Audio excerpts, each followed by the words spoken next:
بسم اللہ الرحمن الرحیم۔ السلام علیکم ناظرین۔ بغداد میں ایک نوجوان تھا۔ وہ بہت خوبصورت تھا اور اس کا کام نل جاشی تھا۔ نل وہ چیز ہوتی ہے جو گھوڑوں کے ٹانگوں میں لگایا جاتا ہے۔ وہ نل بناتا بھی تھا اور گھوڑوں کے سموم پر چراتا بھی تھا۔ نل بناتے وقت تپتی بھٹی کے اندر نل کو رکھتا اور پھر آگ میں اسے کسی اوزار کے ساتھ نہیں پکڑتا، بلکہ آگ میں ہاتھ ڈال کر اس تپتے ہوئے شعلے جیسے نل کو نکال لیتا اور اپنی مرضی کے مطابق اس کی شکل اختیار کرتا۔ لوگ اسے دیکھ کر اس کو دیوانہ کہتے اور حیران بھی ہوتے کہ اس پر آگ کا کوئی اثر کیوں نہیں ہوتا۔ ایک مرتبہ اس کے پاس کسی دوسرے شہر کا ایک آدمی آیا۔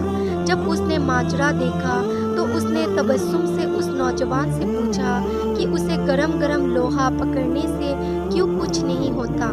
اس نوجوان نے جواب دیا کہ وہ جلدی میں لوہے کو اٹھا لیتا ہے اور اب اس پر ایسی کیفیت جاری ہو گئی ہے کہ اس کا ہاتھ آگ کو برداشت کر لیتا ہے اور اسے کسی اوزار کی ضرورت نہیں پڑتی۔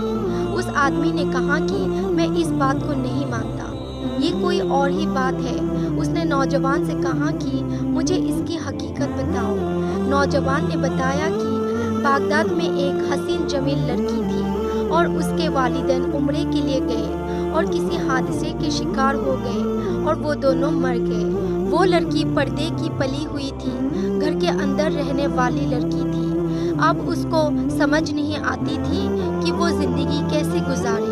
آخرکار نہایت غمزدہ اور پریشانی کے حالت میں وہ باہر سڑک پر نکل آئی۔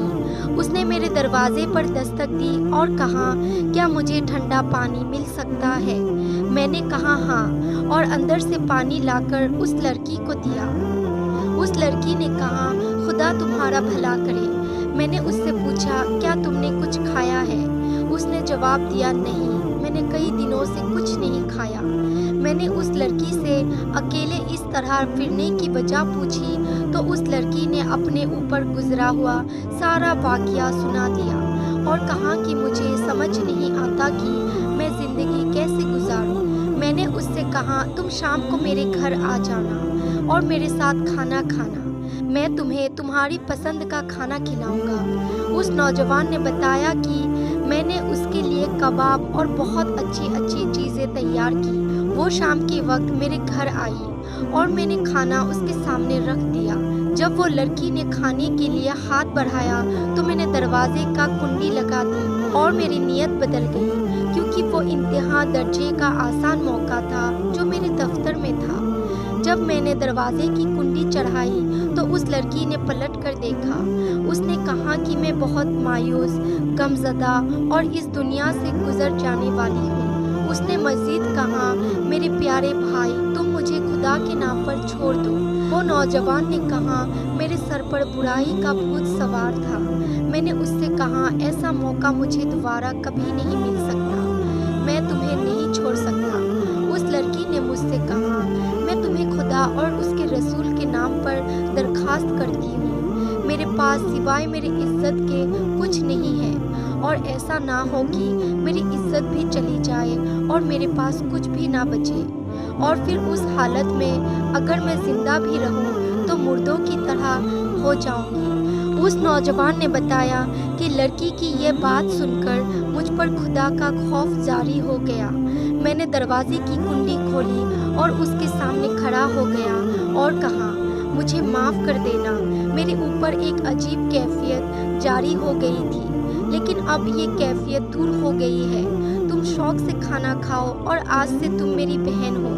یہ سن کر اس لڑکی نے کہا، اللہ میرے اس بھائی پر دوزخ کی آگ حرام کر دے۔ یہ کہہ کر وہ رونے لگی اور اونچی آواز میں روتے ہوئے کہنے لگی کہ اللہ نہ صرف دوزخ کی آگ حرام کر بلکہ اس پر ہر طرح کی آگ حرام کر دے۔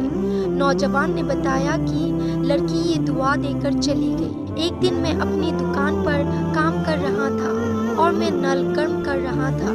میں نے گرم لوہا پکڑنے کے لیے ہاتھ بڑھایا تو وہ تپتے ہوئے کوئلے میں چلا گیا، لیکن میرے ہاتھ پر آگ کا کوئی اثر نہ ہوا۔ میں حیران ہوا اور پھر مجھے اس لڑکی کی وہ دعا یاد آ گئی۔ تب سے لے کر آج تک اس دہکتی ہوئی